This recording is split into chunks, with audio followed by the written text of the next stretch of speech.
Yo rekan-rekan, selamat datang kembali di Hardness Lab. Sekarang kita masuk ke part 2. Di part 2 ini adalah pendetailan dari model yang telah kita sketch. Di sini kita fokus langsung ke model view 3D. Nah, di sini di Revit ya, kita akan bahas pengguna software Revit. Untuk modeling itu bisa optimal di dua tipe pekerjaan ya, di dua tipe pengerjaan, yaitu satu di sketching 2D view seperti ini, yang kedua bisa juga di 3D view. Tapi untuk di 3D view pastikan jangan melupakan work plan ya.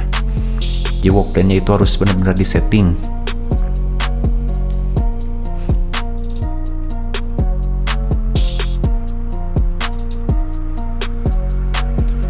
Jenis pondasi di project rumah satu lantai ini terdapat dua tipe pondasi.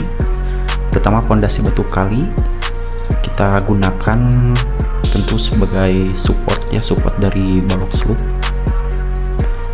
dan juga untuk penahan dari timbunan tanah dari bawah lantai, yang di bawah lantai.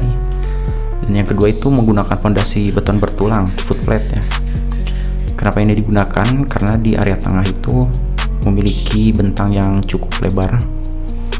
Jadi jika hanya menggunakan batu kali, ya sepertinya di situ akan kurang kekuatan dikarenakan efek beban dari struktur atas. Di konseptual pembatas jalan dan taman, di sini bisa kita manfaatkan menggunakan wall ya di Revit itu. Jadi di wall ini kita selain bisa mendapatkan area ya atau luas dari komponen, kita juga bisa mendapatkan panjang. Nah, dari parameter yang bisa kita munculkan di schedule, misalkan panjang itu sangat dibutuhkan. Dan tentu untuk di realita nanti ini ada beberapa opsi material yang bisa kita gunakan. Tetapi untuk pembatas jalan antara jalannya trotoar atau taman ke jalan itu biasanya menggunakan beton precast. Kenapa menggunakan ini? Karena tentu kita butuh kekuatan ya dari elemen itu sendiri, kekuatan dari faktor alam, cuaca, kemudian dari gesekan kendaraan. Nah, sekarang kita masuk ke konseptual peletakan pintu ya, akses pintu.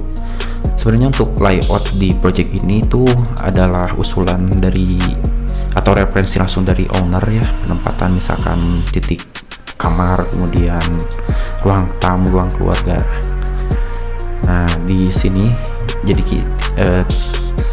kita tinggal menginfo ya, seperti misal klien untuk akses kamar depannya yang dua itu pintu inginnya itu ada di ruang tamu, sedangkan secara fungsi ya atau secara safety itu akan lebih baik misalkan ditempatkan di area yang benar-benar tidak terekspos oleh publik ya. Ruang tamu itu kan masuk ke kategori ya semi publik ya, jadi ada kecenderungan orang asing duduk di situ. Nah, untuk menghindari hal yang tidak diinginkan, maka pintu lebih baik jangan ditempatkan langsung di area yang tingkat publiknya itu besar. Nah, untuk area di belakang sisi kanan ini difungsikan untuk ruang serbaguna. Jadi owner itu menginginkan ruang serbaguna ini tidak full interior ya, jadi terbuka atau semi outdoor, dan finalnya itu ya bisa leluasa untuk melihat ke area taman dan kolam koi yang di bawahnya itu. Sekarang kita masuk ke penempatan ornamen kolom ya, atau kolom ornamen, kolom arsitektur. Nah, di sini penempatan kolom ornamen ini di semua sudut, yaitu depan, belakang, kiri, kanan. Tetapi ada perbedaan jika di depan itu adalah kolom ornamen utama ya terbilangnya, jadi yang ukuran cukup besar.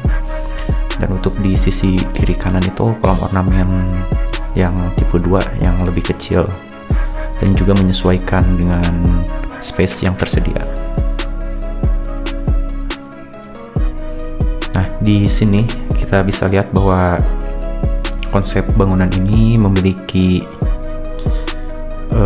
plat lantai yang terbilang atau masuk kategori cantilever ya. Maka untuk mengatasi beban cantilever ini, di project ini tidak hanya kolomnya itu kolom praktis ya yang ukuran kecil, tetapi ada kolom utama. Kita tahulah apa, untuk beban dari cantilever itu ya, reaksi dari cantilever itu cukup besar. Ini tips untuk pembuatan atap ya atau roof di Revit. Jadi jika misalkan rekan-rekan membuat konsep atap seperti yang di video ini, itu jangan jangan berambisi hanya satu atap saja. Jadi potong-potong jadi 3 part seperti ini. Jadi di Revit itu terutama ya untuk yang masih pemula itu biasanya kita itu frustasi di pembentukan atap. Susah gitu kan untuk membentuknya, padahal ada taktiknya. Salah satu taktiknya seperti ini, jadi kita potong beberapa bagiannya, beberapa part.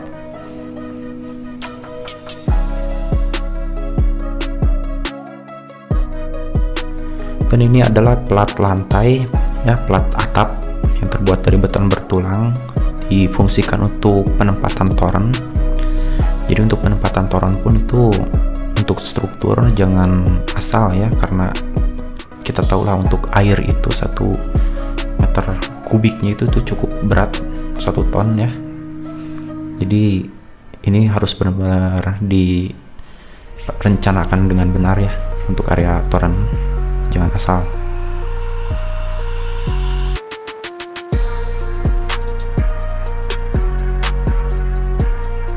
Untuk modifikasi suatu elemen, manfaatkan section tool ya jika di Revit itu.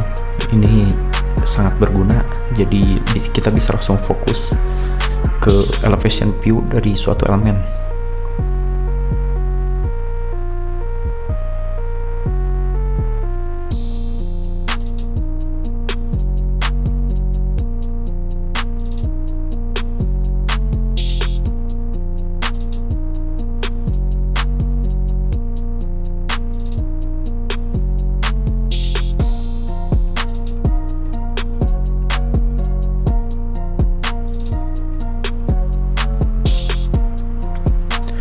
Nah, ini pembahasan cukup pentingnya di Revit, berhubung untuk jenis family plafon itu kita tidak ada fitur untuk membuat bentuk lengkung, maka manfaatkan model in place yang kategorinya itu plafon atau ceiling ya.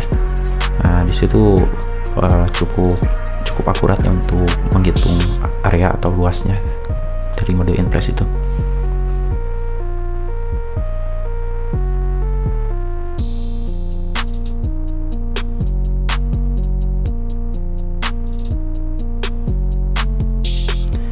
Jika di area sisi plat lantai ya, kita tidak menggunakan balok secara umum, itu kita bisa menggunakan seperti realita, yaitu list pelang beton. Nah, di Revit itu nama fiturnya adalah slab edge ya, yang ada di tab struktur di floor. Di situ untuk schedule pun cukup lengkap, jadi kita bisa tahu berapa volume dan panjangnya. Untuk list profil klasik yang ada di plat beton yang kita anggap talang lah, itu plat talang, itu gunakan slab edge juga ya di Revit. Di situ juga kita bisa memunculkan parameter-parameter penting di schedule seperti panjang misalkan untuk si profil yang kita gunakan.